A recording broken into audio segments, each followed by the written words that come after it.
In early June 1942, the Pacific Ocean was quiet. Almost too quiet. The waters around Midway Atoll, a tiny dot of coral and sand barely large enough for an airstrip, glistened under an empty sky. But beneath that calm surface, two massive forces were racing toward each other, each convinced they were about to decide the fate of the Pacific. For 6 months, the Imperial Japanese Navy had seemed unstoppable. From Pearl Harbor to Singapore, from the Philippines to the Dutch East Indies, its carriers and battleships had carved an empire that stretched across thousands of miles. Japanese commanders called it the second phase of the war, the moment when America would finally be struck down for good. At the head of this vast offensive was Admiral Isoroku Yamamoto, architect of Pearl Harbor and supreme commander of the combined fleet. Yamamoto believed that only by destroying America's remaining carriers could Japan secure a negotiated peace, a knockout blow that would force Washington to accept Japan's dominance in Asia. His plan was bold and precise. The Midway operation, codenamed Operation MI, called for a massive decoy assault. A fleet of 4 carriers, Akagi, Kaga, Soryu, and Hiryu, would strike Midway itself, luring the surviving American carriers into the open. Then, a larger ambush force, including the battleships Yamato, Nagato, and Mutsu, would close in and annihilate them. Yamamoto's staff considered the plan foolproof. After all, America had been on the defensive since Pearl Harbor. The Japanese had trained longer, fought harder, and controlled more sea than any navy in history. Their pilots were the most experienced carrier aviators in the world, men who had sunk battleships in a single morning and shattered entire fleets in days. To the Imperial Navy, Midway wasn't a risk. It was a formality. And yet, thousands of miles away, in a dim basement beneath the Navy headquarters at Pearl Harbor, a group of American codebreakers already knew the plan. They weren't pilots or admirals, just cryptologists, engineers, and linguists led by Commander Joseph Rochefort, the quiet genius behind the U.S. Navy's Station Haipo. Working without sleep, surrounded by stacks of paper and the constant hum of decoding machines, Rochefort's team had broken the Japanese JN-25 naval code, piece by piece. What they found was stunning. Japan's next major operation, designated AF, was scheduled for early June. The problem was identifying what AF actually meant. Rochefort was convinced it referred to Midway, but higher commands wanted proof. So the codebreakers set a trap. They sent a false message through unencrypted channels claiming that Midway's water plant had broken down. 2 days later, a Japanese intercept reported, "AF is short on water." The deception worked. AF was confirmed. Midway was the target. With just days to spare, Admiral Chester W. Nimitz, commander of the Pacific Fleet, made a decision that would change the course of the war. Instead of waiting to be ambushed, he would ambush the ambushers.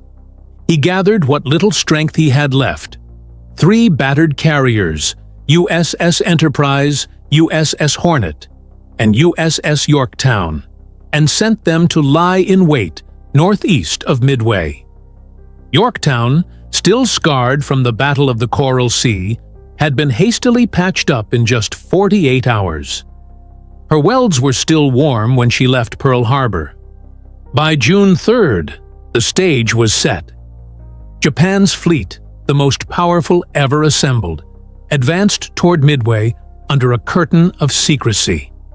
More than 200 warships stretched across the Pacific.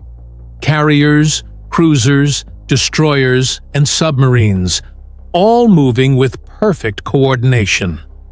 On their flight decks stood the heart of Japan's striking power: over 250 carrier aircraft, dive bombers, torpedo planes, and Zero fighters, crewed by the finest aviators in the Empire.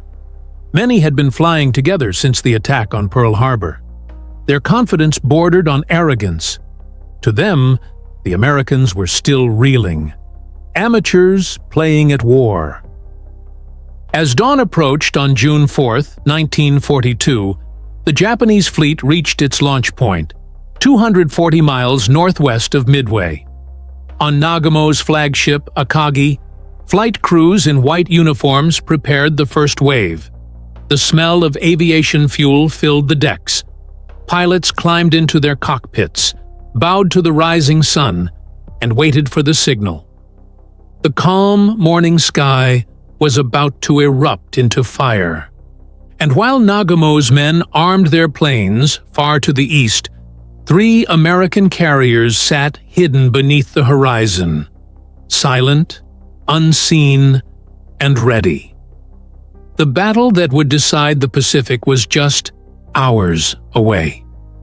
And in that still, blue dawn, neither side yet knew that within 24 hours, 4 of Japan's proudest carriers would be burning wrecks on the sea, and that the myth of Japanese invincibility would end in smoke. At precisely 4:30 a.m., June 4, 1942, the calm Pacific sky over Midway shattered with the thunder of aircraft engines. From the decks of Akagi, Kaga, Soryu, and Hiryu, Commander Mitsuo Fuchida's pilots roared into the air. A first strike wave of 108 aircraft streaking east toward the tiny atoll. Their target: destroy the airfields and defenses on Midway, soften the island, and pave the way for an invasion force waiting just over the horizon. On the island below, American radar operators picked up the incoming swarm, a solid wall of blips racing toward them at 180 miles per hour. The call went out: Air Raid Midway. 36 miles! Take cover! Within minutes, American Marines and Navy personnel scrambled to man anti-aircraft guns. The base's small fighter force, mostly Marine F-2A Buffaloes and a handful of F-4F Wildcats, clawed into the air. Their pilots knew they were badly outmatched. The Japanese A-6M-0s were faster, better armed, and flown by veterans of dozens of victories. The sky above Midway turned into chaos. Zeeks dove through buffaloes like hawks through pigeons, their 20-millimeter cannons tearing through metal and flesh. In minutes, nearly every defending plane was shot down.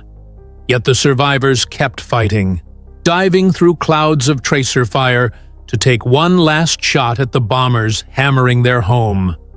Japanese bombers unleashed hell on the island. Explosions ripped through fuel depots, hangars, and barracks. The airfield burned. Black smoke rose thousands of feet into the air, visible for miles across the ocean. But the Americans on Midway were not broken. They were angry. As soon as the first bombs hit, U.S. Army Air Force B-17s, Navy torpedo bombers, and even obsolete B-26 Marauders scrambled into the sky. Their mission was desperate: strike back at the Japanese fleet before it could launch a second wave. They found the enemy, but at a terrible cost. The first American attacks were uncoordinated and piecemeal.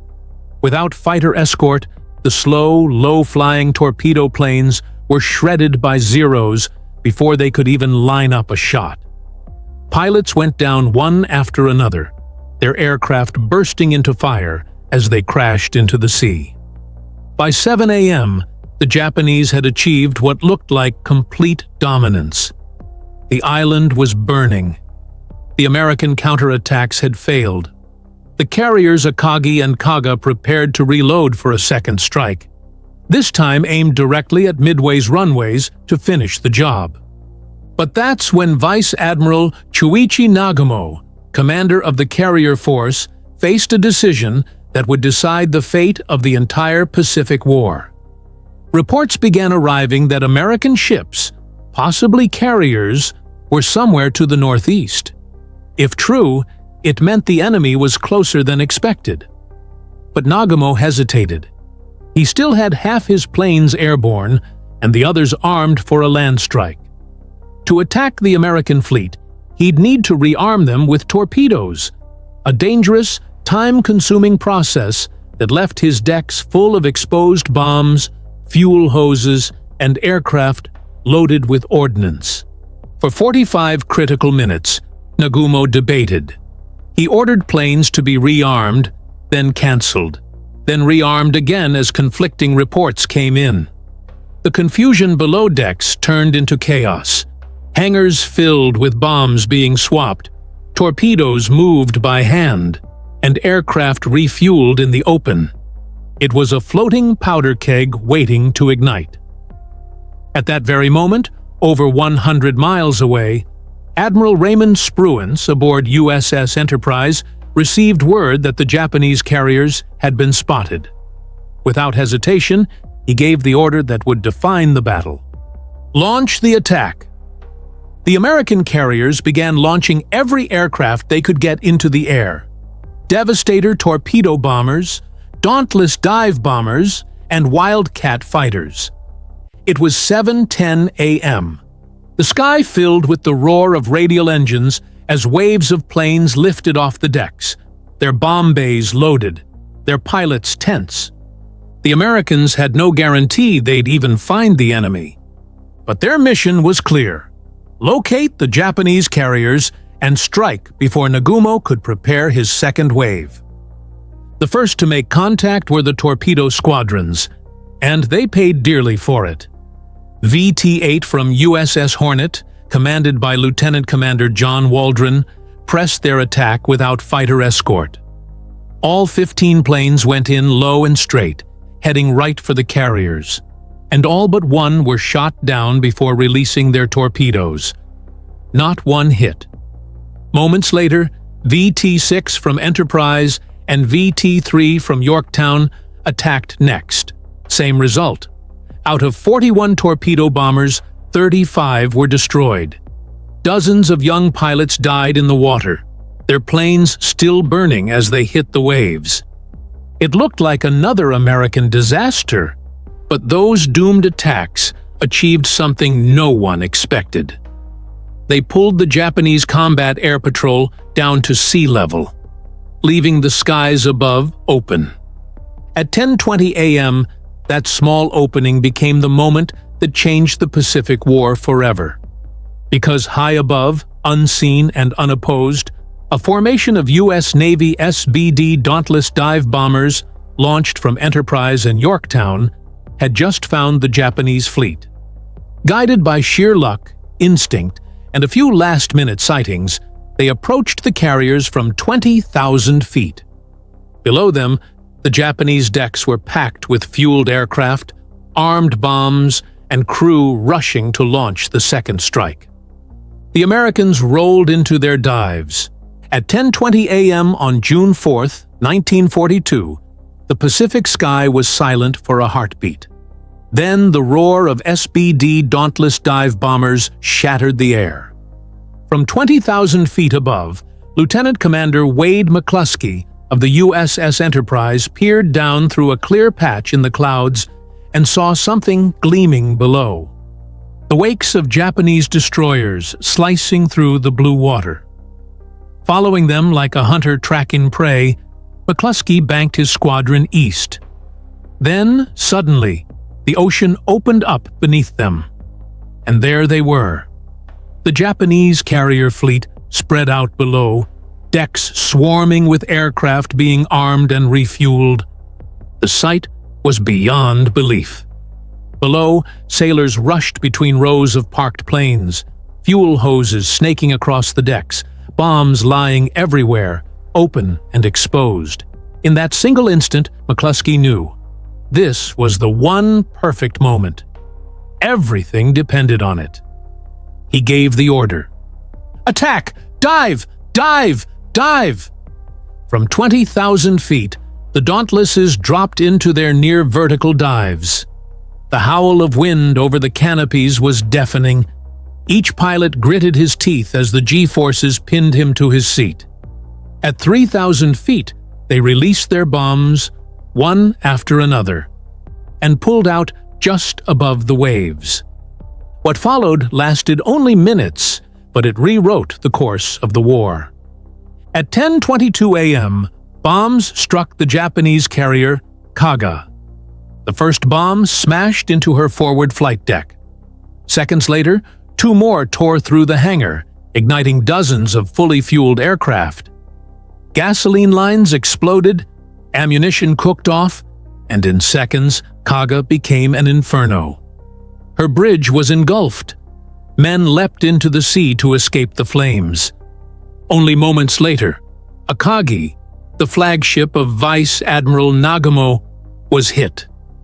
A single 1,000-pound bomb tore through her flight deck and detonated among torpedo planes loaded with fuel and ordnance.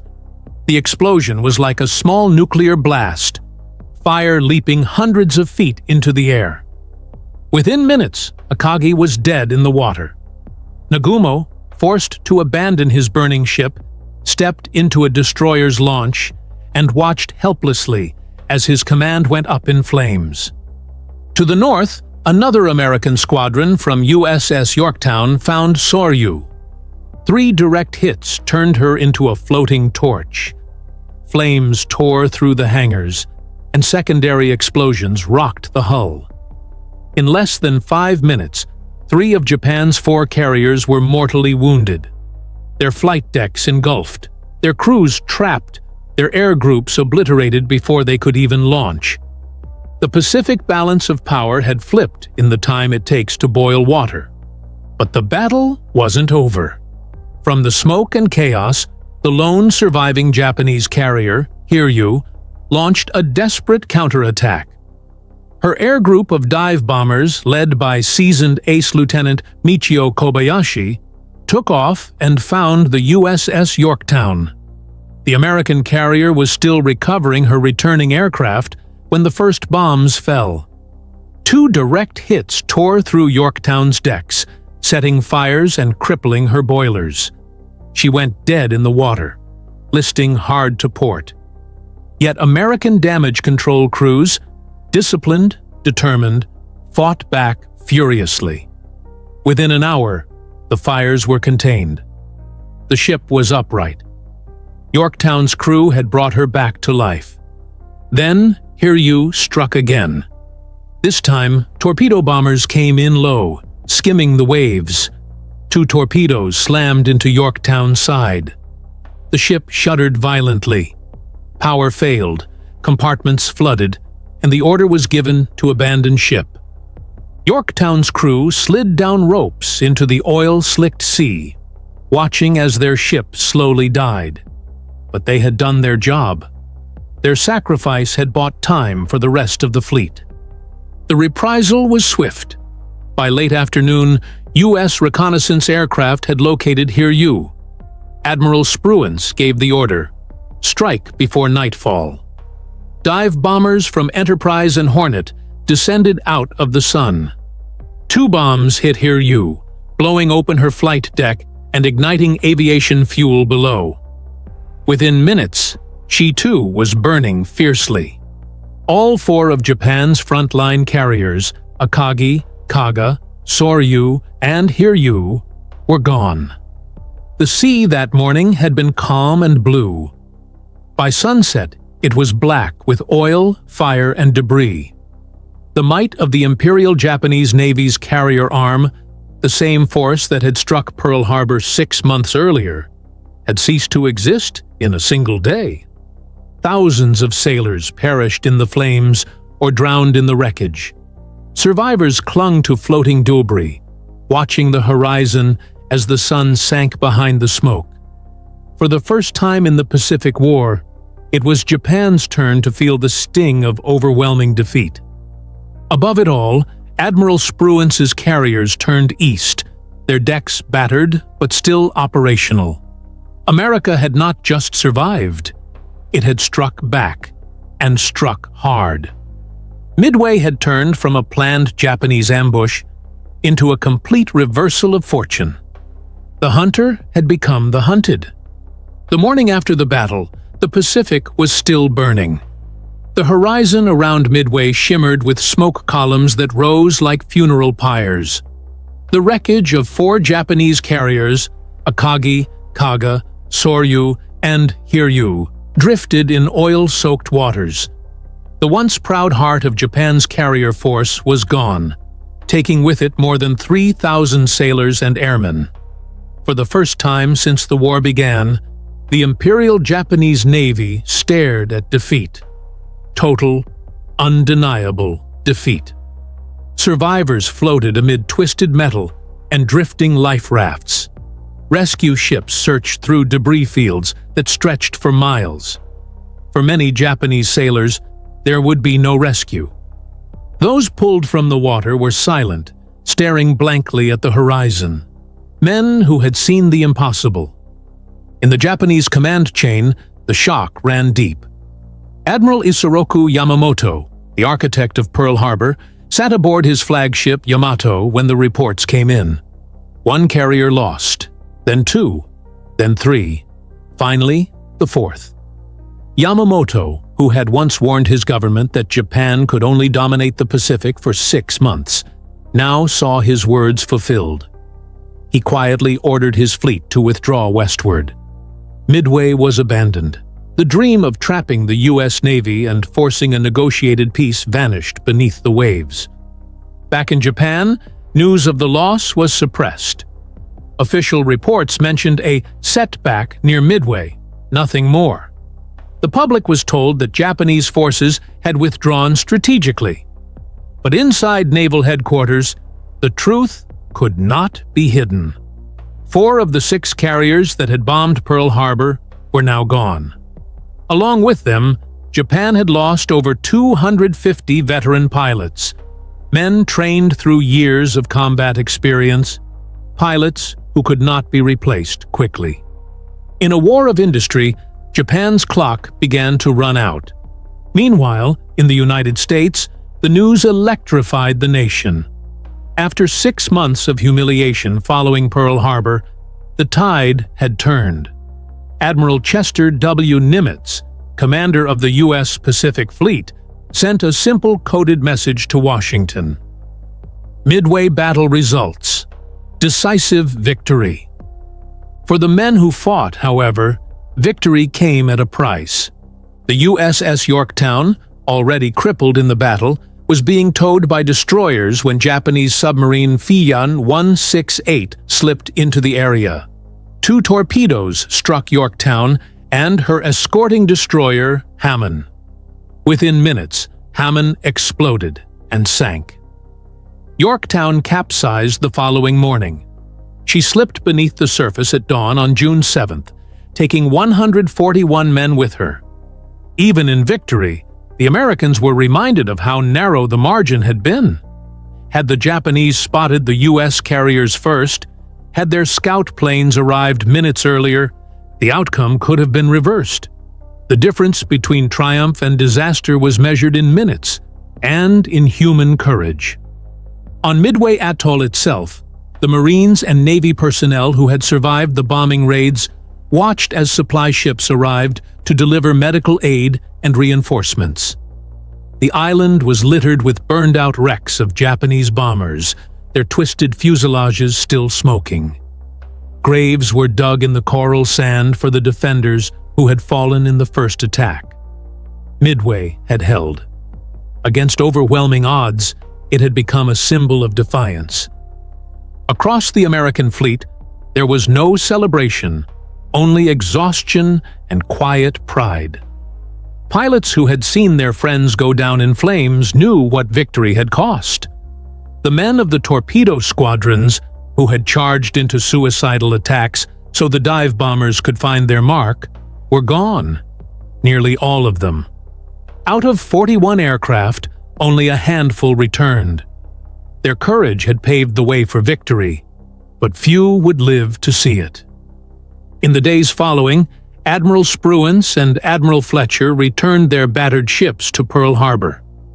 As the carriers entered the harbor, sailors stood on deck, saluting the shore batteries that had once saluted them goodbye. The docks were lined with men cheering, but the mood was somber. The Pacific Fleet had bled, and won. At the Naval Intelligence Station in Hawaii, Commander Joseph Rochefort and his team quietly celebrated. Their code-breaking had given the U.S. the edge, predicting Japan's target, timing, and even its carrier movements. Their work had turned the trap back on the trapper. It was one of the greatest intelligence victories in military history. Yet Rochefort's role would remain hidden for years. Strategically, the impact of Midway was seismic. Before June 1942, Japan had dominated the Pacific. After Midway, the initiative shifted permanently to the United States. Japan's carriers could no longer operate offensively, and their pilot losses were irreplaceable.